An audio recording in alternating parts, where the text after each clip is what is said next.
Former two-time kickboxing champion Cédric Doumbé brings all the skills and the experience as he takes on the young, hungry force of nature, Jordan Zebo. These two guys put their undefeated record on the line as the main event of PFL Europe 3 in Paris, France.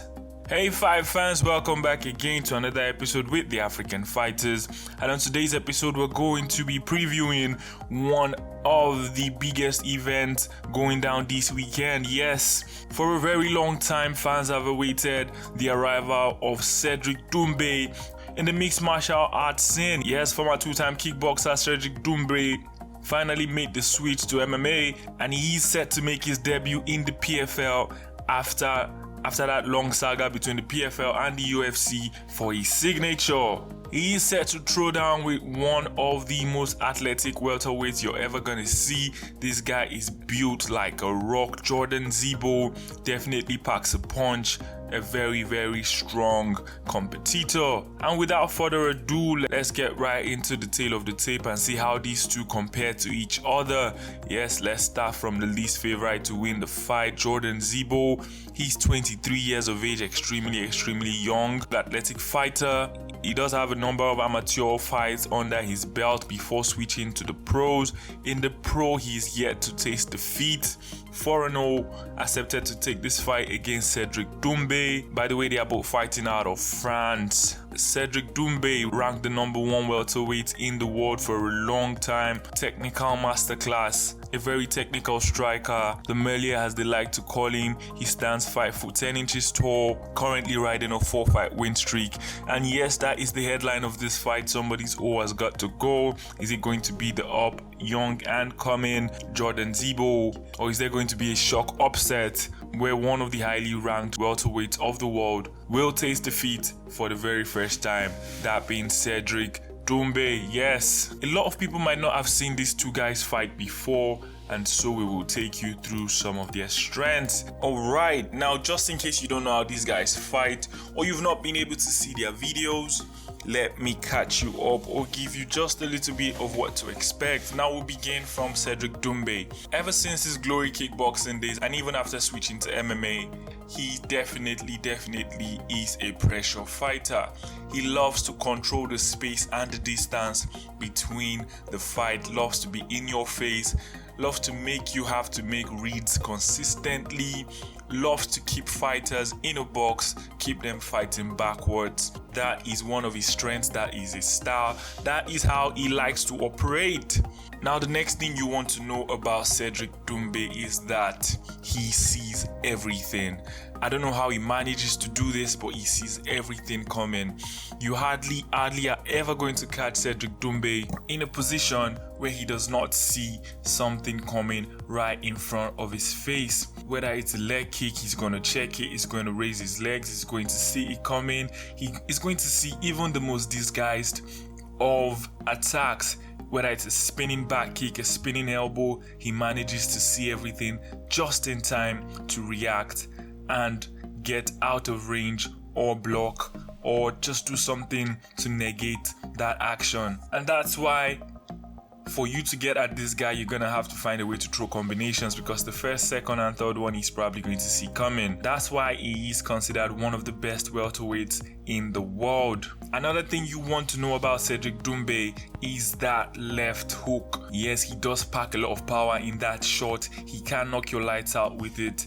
He's not very heavy on it, meaning that he is going to mix it up. He's going to give you different looks, different reads. He's not going to just keep jabbing it at you. He's not going to just keep throwing it in your face, the left hook. But when he does let it go, it is very powerful. And now, even though he is transitioning from kickboxing, what I have loved the most about Cédric Doumbé's adjustment is that even though he does not yet have elite takedown defense, you can see that he has put in work in that aspect. You're not going to get Cédric Doumbé down by just shooting for takedowns, and that's because of what we said before. He sees everything coming, so you're going to have to set it up. If you're just going to shoot for it, he's going to sprawl, he's going to get out of the way, he's going to step left or step right out of it, and find a way to counter. So you cannot just shoot for takedowns when you're fighting Cédric Doumbé. He is going to say, come in. And even though he is a kickboxer, he's very technical with how he chooses to use his legs in an MMA ring.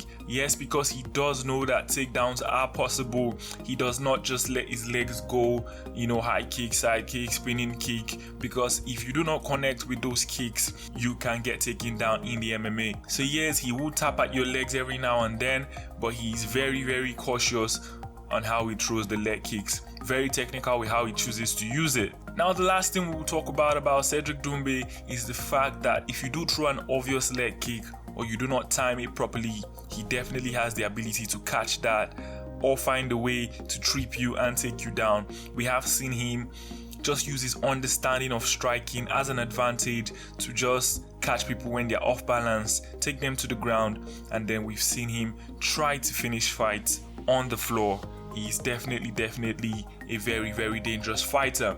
Now moving to Jordan Zebo. If you have not watched Zebo fight, then there is one thing you're going to immediately notice. He does love a head kick. Right from his days of being an amateur, where he was still perfecting that head kick, up until now, he still loves that leg kick from his left leg to the opponent's head. Yes, the headshot. He loves that leg kick very much. It does put him in some compromising positions, especially when he doesn't time it properly or when he telegraphs those kicks. That being said, if he does connect with it, he can knock your lights out, just as we saw in his last fight. Another thing to know is that Zebo is very powerful. He's a very strong, true, pure athlete in that octagon. Up until now, he has proven that he does have a strong chin. He can take a punch to land one. He likes to make fights a slugfest, likes to engage, likes to throw a lot of dangerous shots for himself and for the opponent. If he does connect with those wild swings, he can knock your lights out. But if he misses, sometimes he finds himself in a very dangerous position. Now, as to how this fight will play out, personally, I feel that Cédric Doumbe's ability to see things coming and his sheer experience and his talent will just make him a step too far for Zebo. Zebo is young. Zebo has not faced anybody as technically gifted as Cédric Doumbé, and as such, he is going to be way in over his head in this matchup. That being said, Zebo does have the power that always gives him a puncher's chance in the octagon. If he catches you flush with anything that he throws, that could be the end of your night. Both of these fighters do not have very good takedown defense, and then the takedown can play a part in this fight. Whichever fighter chooses to go the wrestling route might just have it to his advantage. If you manage to corner any of these fighters, their takedown defense is not at the highest level just yet. Is it improving? Definitely. Alright guys, and that is what I think. That is my prediction. I think that Cédric Doumbé finishes this fight. I don't think he goes the distance. I think it's going to be really interesting, striking match to watch. Let us know what you think. Leave your comments in the comment section, who you think is going to win this fight and how you think it's going to play out. I will see you in another episode.